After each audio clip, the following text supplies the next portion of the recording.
Genesis, chapter 14. And it came to pass in the days of Amraphel king of Shinar, Arioch king of Elasar, Kedorlaomer king of Elam, and Tidal king of nations, that these made war with Bera king of Sodom, and with Beershah king of Gomorrah, Shinab king of Admah, and Shemeber king of Zeboim, and the king of Bela, which is Zor. All these were joined together in the vale of Siddim, which is the salt sea. 12 years they served Kedorlaomer, and in the 13th year they rebelled.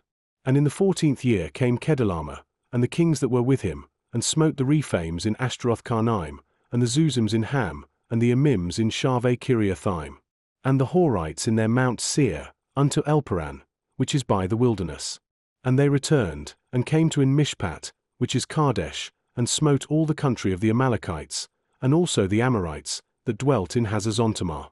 And there went out the king of Sodom, and the king of Gomorrah, and the king of Admah, and the king of Zeboim, and the king of Bela, the same is Zor Winking Smiley, and they joined battle with them in the vale of Siddim. With Kedorlaomer the king of Elam, and with Tidal king of nations, and Amraphel king of Shinar, and Arioch king of Elasar, 4 kings with 5. And the vale of Siddim was full of slime pits, and the kings of Sodom and Gomorrah fled, and fell there, and they that remained fled to the mountain. And they took all the goods of Sodom and Gomorrah, and all their victuals, and went their way. And they took Lot, Abram's brother's son, who dwelt in Sodom, and his goods, and departed. And there came one that had escaped, and told Abram the Hebrew, for he dwelt in the plain of Mamre the Amorite, brother of Eshcol, and brother of Aner, and these were confederate with Abram. And when Abram heard that his brother was taken captive, he armed his trained servants, born in his own house, 318, and pursued them unto Dan. And he divided himself against them, he and his servants, by night, and smote them, and pursued them unto Hobah, which is on the left hand of Damascus. And he brought back all the goods, and also brought again his brother Lot, and his goods, and the women also, and the people. And the king of Sodom went out to meet him after his return from the slaughter of Kedorlaomer, and of the kings that were with him, at the valley of Shaveh, which is the king's dale. And Melchizedek king of Salem brought forth bread and wine, and he was the priest of the Most High God. And he blessed him, and said, Blessed be Abram of the Most High God, possessor of heaven and earth. And blessed be the Most High God, which hath delivered thine enemies into thy hand. And he gave him tithes of all. And the king of Sodom said unto Abram, Give me the persons, and take the goods to thyself. And Abram said to the king of Sodom, I have lift up mine hand unto the Lord, the Most High God, the possessor of heaven and earth, that I will not take from a thread even to a shoe latchet, and that I will not take anything that is thine, lest thou shouldest say, I have made Abram rich. Save only that which the young men have eaten, and the portion of the men which went with me, Aner, Eshcol, and Mamre, let them take their portion. Chapter 15.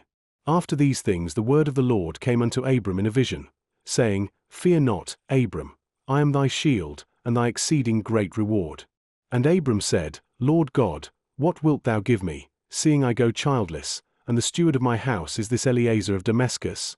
And Abram said, Behold, to me thou hast given no seed, and, lo, one born in my house is mine heir.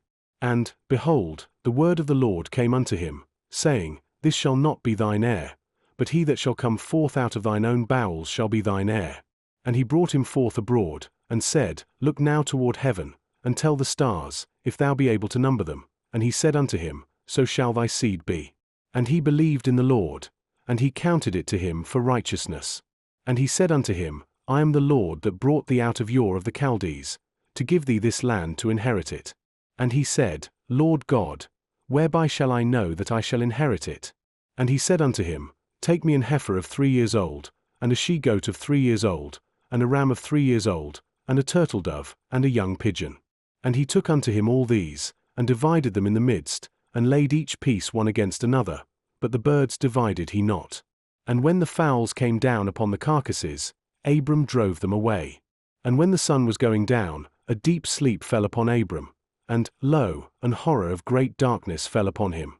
And he said unto Abram, Know of a surety that thy seed shall be a stranger in a land that is not theirs, and shall serve them, and they shall afflict them 400 years. And also that nation, whom they shall serve, will I judge, and afterward shall they come out with great substance. And thou shalt go to thy fathers in peace, thou shalt be buried in a good old age. But in the 4th generation they shall come hither again, for the iniquity of the Amorites is not yet full. And it came to pass, that, when the sun went down, and it was dark, behold a smoking furnace, and a burning lamp that passed between those pieces. In the same day the Lord made a covenant with Abram, saying, Unto thy seed have I given this land, from the river of Egypt unto the great river, the river Euphrates.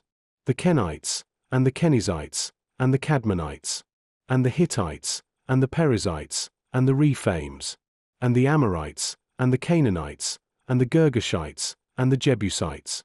Chapter 16. Now Sarai Abram's wife bare him no children, and she had an handmaid, an Egyptian, whose name was Hagar. And Sarai said unto Abram, Behold now, the Lord hath restrained me from bearing. I pray thee, go in unto my maid, it may be that I may obtain children by her. And Abram hearkened to the voice of Sarai. And Sarai Abram's wife took Hagar her maid the Egyptian, after Abram had dwelt 10 years in the land of Canaan, and gave her to her husband Abram to be his wife. And he went in unto Hagar, and she conceived, and when she saw that she had conceived, her mistress was despised in her eyes. And Sarai said unto Abram, My wrong be upon thee, I have given my maid into thy bosom, and when she saw that she had conceived, I was despised in her eyes. The Lord judge between me and thee. But Abram said unto Sarai, Behold, thy maid is in thy hand, do to her as it pleaseth thee. And when Sarai dealt hardly with her, she fled from her face. And the angel of the Lord found her by a fountain of water in the wilderness, by the fountain in the way to Shur. And he said, Hagar, Sarai's maid, whence camest thou? And whither wilt thou go?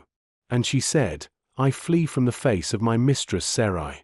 And the angel of the Lord said unto her, Return to thy mistress, and submit thyself under her hands.